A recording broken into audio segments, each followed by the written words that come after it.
Hi ಮಕ್ಕಳೇ, ನಮಸ್ಕಾರ. ನಾನು ಅಮರನಾಥ್ ಎಂ, ಶಿಕ್ಷಣ ಸಂಯೋಜಕರು, ಶ್ರೀನಿವಾಸಪುರ. ನಾವು ಇಲ್ಲಿವರೆಗೆ NMMS ಮತ್ತು NTSC GMAT ಶ್ರೇಣಿಯಲ್ಲಿ ಚಿತ್ರ ಆಧಾರಿತ ಪ್ರಶ್ನೆಗಳನ್ನು ವಿತರಿಸೋದನ್ನು ಕಲಿತಿದ್ವಿ. ಸೊ ಇವತ್ತು ನಾವು ಕಲಿತಾ ಇದ್ದೀವಿ ವಿಭಿನ್ನವಾದ ಆಕೃತಿ ಅಥವಾ ಆಡ್ ಒನ್ ಫಿಗರ್. ಇದು ಕೂಡ ನಿಮಗೆ ಒಂದು 3 ರಿಂದ 4 ಅಂಕಗಳು ತಂದುಕೊಡ್ತಕ್ಕಂಥ ಒಂದು ವಿಧಾನ ಆಗಿದೆ. ಮೊದಲಿಗೆ ಸೂಚನೆಗಳನ್ನ ಹೋದ್ರಿ. ಈ ಕೆಳಗಿನ ಪ್ರಶ್ನೆಗಳಲ್ಲಿ ಪ್ರತಿಯೊಂದರಲ್ಲೂ 4 ಆಕೃತಿಗಳಿವೆ. ಇವುಗಳ ಪೈಕಿ 3 ಒಂದು ರೀತಿಯಲ್ಲಿ ಸದೃಶವಾಗಿವೆ, ಆದರೆ ಒಂದು ಮಾತ್ರ ವಿಭಿನ್ನವಾಗಿರುವುದನ್ನು ಕಂಡುಹಿಡಿಯಿರಿ. In each of these questions, there are 4 figures. Among 3 are alike in some way, while one is different. Find the figure which is different. ಇಲ್ಲೊಂದು ಚಿತ್ರ ಕೊಟ್ಟಿದ್ದಾರೆ ನಿಮಗೆ. ಇಲ್ಲಿ ಗಮನಿಸಿ, 4 ಚಿತ್ರಗಳಿದ್ದಾವೆ. ಒಂದು ಹೊರ ಚಿತ್ರ, ಒಂದು ಒಳ ಚಿತ್ರ. ಹೊರಗಡೆ ಇರೋದೆಲ್ಲ ಸದೃಶವಾಗಿದೆ, 4 ಚೌಕಗಳು ಕೊಟ್ಟಿದ್ದಾರೆ. ಒಳಗಡೆ ಮೊದಲನೇ ಚಿತ್ರದಲ್ಲಿ ತ್ರಿಭುಜ, ಎರಡನೇ ಚಿತ್ರದಲ್ಲಿ ಚೌಕ ಅಥವಾ ವರ್ಗ, ಮೂರನೇದರಲ್ಲಿ ಪಂಚಭುಜ ಪೆಂಟಗನ್, ನಾಲ್ಕನೇದರಲ್ಲಿ ಚತುರ್ಭುಜ ಕ್ವಾಡ್ರಿಲ್ಯಾಟರಲ್. ಈ ಎಲ್ಲ ಆಕೃತಿಗಳನ್ನ ನಾವು ಭಿನ್ನತೆಯನ್ನು, ಸದೃಶ್ಯವನ್ನು ಕಂಡುಹಿಡಿಯಕ್ಕಾಗಲಿಲ್ಲ. ಯಾಕಂತಂದ್ರೆ ಒಂದ್ ಕಡೆ 3, 4, 5, 4 ಬಾಹುಗಳಿದ್ದಾವೆ. ಸೊ ಈಗ ಬಾಹುಗಳ ಅಳತೆಯನ್ನು ಗಮನಿಸಿ. ಮೊದಲನೇದು ಸಮಬಾಹು ತ್ರಿಭುಜ, ಎರಡನೇದು ಎಲ್ಲ ಬಾಹುಗಳು ಸಮನಾಗಿರ್ತಕ್ಕಂಥ ಒಂದು ವರ್ಗ, ಐದನೇದು ಕೂಡ ಎಲ್ಲ ಬಾಹುಗಳು ಸಮನಾಗಿರ್ತಕ್ಕಂಥ ಒಂದು ಪಂಚಭುಜ. ಅಂದ್ರೆ ಇವು 3 ಕೂಡ ರೆಗ್ಯುಲರ್ ಪಾಲಿಗಾನ್ಸ್ ಆಗಿದ್ದಾವೆ. ಹಂಗಾಗಿ ಉತ್ತರ 4ನೇದು. ಈಗ ಮುಂದೆ ಗಮನಿಸಿ, ಇಲ್ಲಿ 4 ಚಿತ್ರಗಳು ಕಾಣ್ತಿದ್ವು ನಮಗೆ. ಅವುಗಳ ಬಾಹುಗಳನ್ನು ಲೆಕ್ಕ ಹಾಕಿ. ಮೊದಲನೇದರಲ್ಲಿ 4 ಬಾಹು, ಎರಡನೇದರಲ್ಲೂ ಕೂಡ 4 ಬಾಹು, ಇದು 1 ಬಾಹು, 2, 3, 4 ಬಾಹು. ಅದೇ ರೀತಿ ಮೂರನೇದರಲ್ಲಿ 1 ಬಾಹು, 2 ಬಾಹು, 3, 4. ನಾಲ್ಕನೇದರಲ್ಲಿ ತ್ರಿಭುಜ 3 ಬಾಹುಗಳನ್ನು ಹೊಂದಿದೆ. ಸೊ ಹೀಗಾಗಿ ಇಲ್ಲಿ ನಮಗೆ ಉತ್ತರ 4ನೇದು 3 ಬಾಹು ಅಂತಿರ್ತಕ್ಕಂಥದ್ದು.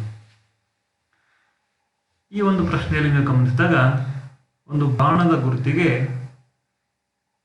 ಮೊನಚಾದ ಭಾಗವನ್ನು 2 ಭಾಗ ಮಾಡಿ ಅದಕ್ಕೆ ಶೇಡ್ ಅಂದರೆ ಒಂದು ಭಾಗಕ್ಕೆ ಬಣ್ಣ ಹಚ್ಚಿದ್ದಾರೆ. ಬಣ್ಣ ಹಚ್ಚಿರೋ ಭಾಗವನ್ನು ಗಮನಿಸಿ. 2, 3 ಮತ್ತು 4 ಚಿತ್ರದಲ್ಲಿ ಬಣ್ಣ ಹಚ್ಚಿದ ಭಾಗವು ಮೊನಚಾದ ಅಂದರೆ ಬಾಣದ ಗುರುತು ಯಾವ ಕಡೆ ತಿರುಗಿದೆ ಅದರ ಎಡಗಡೆಗಾಗಿರ್ತದೆ. Left side is shaded. ಆದರೆ 1ನೇ ಚಿತ್ರದಲ್ಲಿ ನಮಗೆ ರೈಟ್ ಸೈಡ್ ಶೇಡ್ ಆಗಿದೆ. ಹಾಗಾಗಿ ಉತ್ತರ 1ನೇದಾಗುತ್ತೆ. ಈ ಪ್ರಶ್ನೆಯಲ್ಲಿ ನಮಗೆ ಸಂಬಂಧ ಇರುವುದು ಬಾಹುಗಳು ಮತ್ತು ಅದರ ಒಳಗಡೆ ಇರತಕ್ಕಂಥ ಚುಕ್ಕೆಗಳ ನಡುವೆ. ಮೊದಲನೇ ಚಿತ್ರದಲ್ಲಿ ಲೆಕ್ಕ ಹಾಕಿ 4 ಬಾಹುಗಳಿವೆ, ಆದರೆ ಚುಕ್ಕೆಗಳು 3 ಇದ್ದಾವೆ. ಎರಡನೇ ಚಿತ್ರದಲ್ಲಿ 4 ಬಾಹು, 4 ಚುಕ್ಕೆ.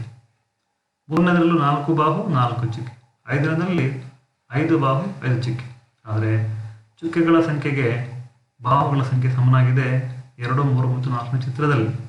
ಆದರೆ 1ನೇ ಚಿತ್ರದಲ್ಲಿ ಅದು ಸಮನಾಗಿಲ್ಲ. ಹಾಗಾಗಿ ಭಿನ್ನವಾಗಿರುವ ಆಕೃತಿ ಆಡ್ ಒನ್ ಫಿಗರ್ ಈಸ್ 1.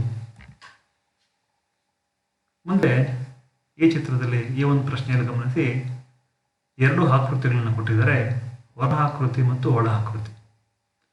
ಅವುಗಳ ಬಾಹುಗಳ ಸಂಖ್ಯೆಯನ್ನು ಎಣಿಸಿ. ಮೊದಲನೇ ಚಿತ್ರದಲ್ಲಿ ಹೊರಗಡೆ ಇರ್ತಕ್ಕಂಥದ್ದು ಪಂಚಭುಜ 5 ಬಾಹುಗಳು, ಒಳಗಿರ್ತಕ್ಕಂಥದ್ದು ವರ್ಗ 4 ಬಾಹುಗಳು. ಎರಡನೇ ಚಿತ್ರದಲ್ಲಿ ಹೊರಗಡೆ ಪಂಚಭುಜ ಇದೆ, ಒಳಗಡೆ 6 ಬಾಹು ಇರ್ತಕ್ಕಂಥ ಷಟ್ಭುಜ ಇದೆ. ಮೂರನೇ ಚಿತ್ರದಲ್ಲಿ ಹೊರಗಡೆ 6 ಬಾಹುಗಳಿದ್ದಾವೆ, ಒಳಗಡೆ 5 ಬಾಹುಗಳಿವೆ. 4ನೇ ಚಿತ್ರದಲ್ಲಿ ಹೊರಗಡೆ 4, ಒಳಗಡೆ 3 ಬಾಹುಗಳಿದ್ದಾವೆ. ಸೊ ಇಲ್ಲಿ ನಾವು ಗಮನಿಸಿದಾಗ 1, 3 ಮತ್ತು 4ನೇ ಚಿತ್ರದಲ್ಲಿ ಹೊರಗಡೆ ಇರ್ತಕ್ಕಂಥ ಆಕೃತಿಗಿಂತ 1 ಬಾಹು ಕಡಿಮೆ ಇರ್ತಕ್ಕಂಥ ಆಕೃತಿ ಒಳಗಡೆ ಇದೆ. ಹಾಗಾಗಿ ಎರಡನೇದರಲ್ಲಿ ನಮಗೆ ಅದಕ್ಕೆ ತದ್ವಿರುದ್ಧವಾಗಿ ಹೊರಗಡೆ 5 ಬಾಹು ಇದ್ದಾವೆ, ಒಳಗಡೆ 6 ಬಾಹು ಇದೆ. ಹಾಗಾಗಿ ಎರಡನೇದು ಸರಿ ಉತ್ತರ. ನಮಗೆ ಈ ಒಂದು ಚಿತ್ರವನ್ನು ಗಮನಿಸಿದಾಗ ಒಂದು ವೃತ್ತವನ್ನು 8 ಸಮಭಾಗಗಳನ್ನಾಗಿ ಮಾಡಿ ಅವುಗಳನ್ನ ಶೇಡ್ ಮಾಡಿದ್ದಾರೆ, ಬಣ್ಣ ಹಚ್ಚಿದ್ದಾರೆ. ಬಣ್ಣ ಹಚ್ಚಿರ್ತಕ್ಕಂಥ ಪ್ಯಾಟರ್ನ್ ಗಮನಿಸಿದರೆ ಶೃಂಗಾಭಿಮುಖವಾದ ಭಾಗಗಳಿಗೆ ಹಚ್ಚಿದ್ದಾರೆ. ಅಂದರೆ ವರ್ಟಿಕಲಿ ಆಪೋಸಿಟ್ ಪಾರ್ಟ್ಸ್ಗೆ ನಾವು ಶೇಡ್ ಮಾಡಿದ್ದೀವಿ. ಒಂದನೇ ಚಿತ್ರದಲ್ಲಿ, ಎರಡನೇದರಲ್ಲಿ, ಅದೇ ರೀತಿ ಮೂರನೇದರಲ್ಲಿ, ಅದರ ನಾಲ್ಕನೇದರಲ್ಲಿ ಭಿನ್ನವಾಗಿದೆ. ವರ್ಟಿಕಲಿ ಆಪೋಸಿಟ್ ಪಾರ್ಟ್ಸು ಶೇಡ್ ಮಾಡಿಲ್ಲ. ಹಾಗಾಗಿ ಉತ್ತರ 4. ಅರ್ಥ ಆಯ್ತಲ್ಲ ಮಕ್ಕಳೇ? ಇದು ಕೂಡ ಒಂದು ಸುಲಭವಾಗಿ ನಿಮಗೆ ಅಂಕಗಳನ್ನು ಗಳಿಸ್ತಕ್ಕಂಥ ಒಂದು ವಿಧಾನ. ಆಡ್ ಒನ್ ಫಿಗರ್ ಔಟ್ ಭಾಳ ಸುಲಭವಾಗಿ ನೀವು ವೀಕ್ಷಣೆ ಮಾಡಬೇಕು. 4 ಚಿತ್ರಗಳಲ್ಲಿ 3 ಸಾಮ್ಯತೆ ಹೊಂದಿರ್ತವೆ, ಒಂದು ಭಿನ್ನವಾಗಿರ್ತಕ್ಕಂಥದ್ದನ್ನು ನೀವು ಗ್ರಹಿಸಿ ಗುರುತಿಸಬೇಕಾಗುತ್ತೆ. ಹೆಚ್ಚಿನ ಅಭ್ಯಾಸ ಪತ್ರಿಕೆಗಳಿಗಾಗಿ ಮತ್ತು ಹಿಂದಿನ ವರ್ಷದ ಪ್ರಶ್ನೆ ಪತ್ರಿಕೆಗಳಿಗಾಗಿ ನಮ್ಮ DSCRT ವೆಬ್ಸೈಟನ್ನು dscrt.kr.nic ನಲ್ಲಿ ವಿಸಿಟ್ ಮಾಡಿ. ನಿಮಗೇನಾದರೂ ಡೌಟ್ಸ್ ಇದ್ದರೆ ನನಗೆ ಮೊಬೈಲ್ ಕರೆ ಕೂಡ ಮಾಡಬಹುದು. 9480271043. ಧನ್ಯವಾದಗಳು. ಇಂತಿ ನಿಮ್ಮ ಅಮರನಾಥ್.